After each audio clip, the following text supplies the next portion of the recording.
Assalamualaikum viewers, this is Afaq Azam and you are watching my YouTube channel Afaq Azam Official। तो viewers, हमने phrase और class का topic कर लिया था। तो आज हम अपना नेक्स्ट टॉपिक सेंटेंस करने जा रहे हैं। तो आज के इस टॉपिक में हम टाइप्स ऑफ सेंटेंस फंक्शन के हिसाब से और स्ट्रक्चर के हिसाब से ब्रीफली डिस्कस करेंगे। तो सबसे पहले हम देखते हैं कि सेंटेंस क्या होता है। Sentence is a combination of words giving a complete sense. यानी सेंटेंस अल्फाज का ऐसा मजमुआ होता है जो हमें एक मुकम्मल मफहूम देता है, यानी उससे हमें बात समझ आ जाती है।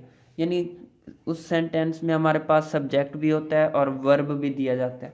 तो इसमें मैंने इसकी एग्जांपल दी है, अली प्लेज क्रिकेट। इसमें अली हमारे पास सब्जेक्ट है, प्लेज हमारे पास मेन वर्ब और इसके बाद हमारे पास आ गया ऑब्जेक्ट। तो इस यानी हमें ये बात मुकम्मल समझ आ गई है कि अली क्रिकेट खेलता है। तो हम इसके आगे और तो कोई नहीं लगा सकते, बस हमें मफहूम तो समझ आ गया।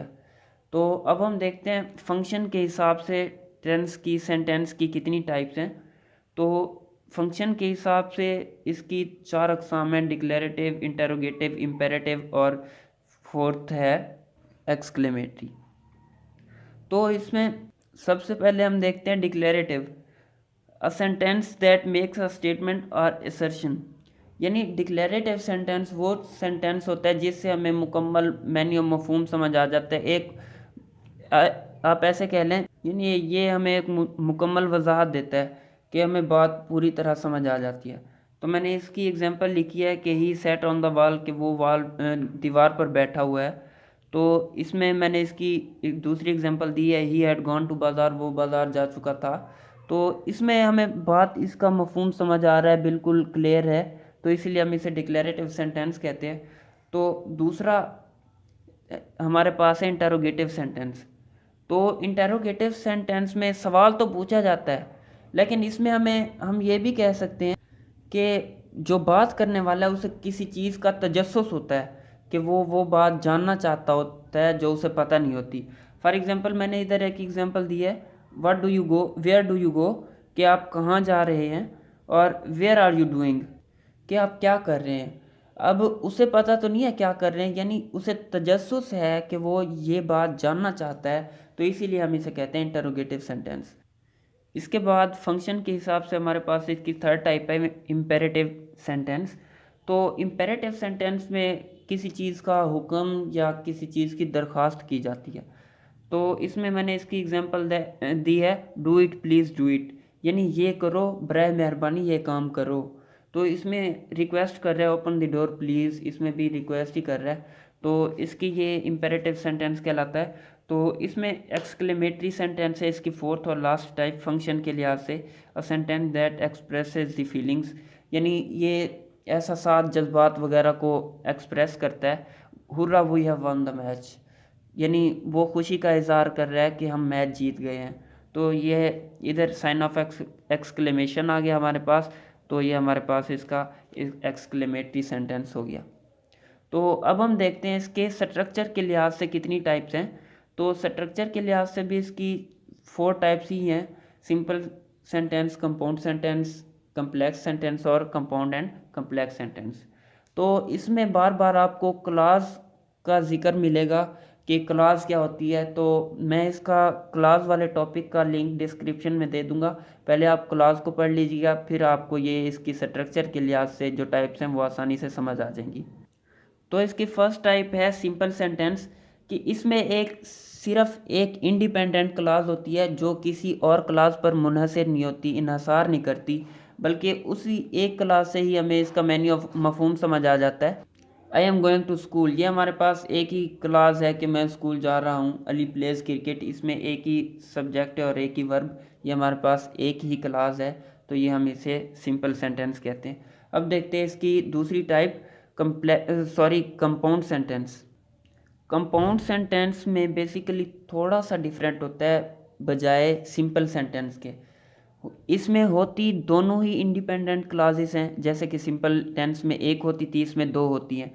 लेकिन इसे आर या किसी कामा या फैन बॉयज़ जो सबऑर्डिनेटिंग कंजंक्शंस हैं, मैंने इधर लिख दिया है, फॉर, एंड, नॉर, बट और येट, सो से इसे मिला दिया जाता है। तो ये हमारे पास कंपाउंड सेंटेंस बन जाता है।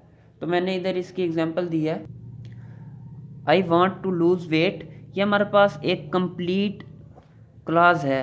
तो इसकी दूसरी क्लास है आई ईट चॉकलेट डेली, तो इसका मफहूम भी हमें समझ आ रहा है कि मैं रोज़ाना चॉकलेट खाता हूँ।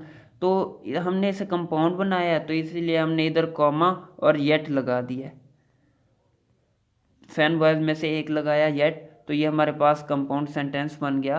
तो अब हम देखते हैं इसकी दूसरी example, I eat fruits so I am healthy, कि मैं रोज़ाना से यानी फ्रूट्स खाता हूँ तो इसलिए मैं सेहतमंद हूँ।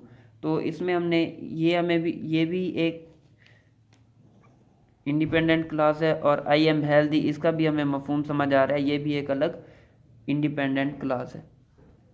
तो इसे हमने सो और कॉमन से ज्वाइन कर दिया, तो ये हमारे पास कंपाउंड सेंटेंस बन गया। तो अब हम देखते हैं कम्प्लेक्स सेंटेंस क्या होता है। कम्प्लेक्स और कंपाउंड कम्प्लेक्स ये आपस में मिले जुले हैं, इनमें थोड़ा सा फ़र्क ही होता है।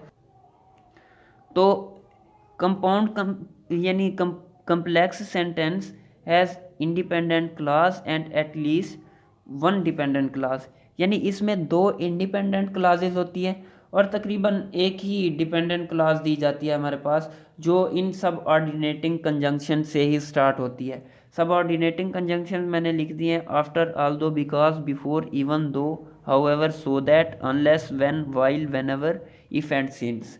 तो इसमें मैंने एग्जांपल दी है कि I washed the car after I came home. तो इसमें हमारे पास एक है independent clause I washed the car, हमें ये तो समझ आ रहा है कि उसने कार धोई, तो इसीलिए उसने आफ्टर आई केम होम। अगर हम इसे अलहदा लिख दें आफ्टर आई केम होम, तो इसके बाद हमें समझ नहीं आता उसने घर आने के बाद क्या किया। तो वो घर तो आ गया, लेकिन उसने किया क्या, तो आई वॉच द कार उसने ये लगा दिया, तो ये हमारे पास बन गया कम्प्लेक्स सेंटेंस। तो अगर हमारे पास कम्प्लेक्स सेंटेंस बन रहा हो इंडिपेंडेंट क्लास से, तो इसके दरमियान में कॉमा नहीं आता, जैसे मैंने इधर कॉमा नहीं लगाया हुआ था क्योंकि ये इंडिपेंडेंट क्लास है। आई वॉश्ड द कार, ये हमें बिल्कुल समझ आ रहा है, इसलिए हमने इधर कॉमा नहीं लगाया आफ्टर आई केम होम। तो इधर मैंने इसकी दूसरी एग्जांपल भी दी है, the patient had died before the doctor केम, ये बिल्कुल ही मशहूर एग्जांपल है। तो द पेशेंट हैड डाइड ये हमारे पास एक मुकम्मल इंडिपेंडेंट क्लास है कि मरीज़ मर चुका था, तो बस मर चुका था तो मर चुका था। तो इसमें हमने इसे कम्प्लेक्स बनाने के लिए बिफोर द डॉक्टर केम लगा दिया। अगर हम इधर सिर्फ यही बिफोर द डॉक्टर केम लगा दें, तो हमें इसका मैन्यू मफहूम समझ नहीं आता कि जब डॉक्टर आया तो क्या हुआ। तो इसीलिए हमने इसे कम्प्लेक्स बना दिया है। तो ये हमारे पास कम्प्लेक्स सेंटेंस जो कि इंडिपेंडेंट से स्टार्ट हो रहा है, तो इसके दरमियान में कॉमा नहीं आएगा। हाँ, अगर हमारे पास ये स्टार्ट में होता बिफोर द डॉक्टर केम, तो हम इधर कॉमा लगाते और उसके बाद ये इंडिपेंडेंट क्लास लिख देते, तो ये हमारे पास कम्प्लेक्स टेंस बन जाता।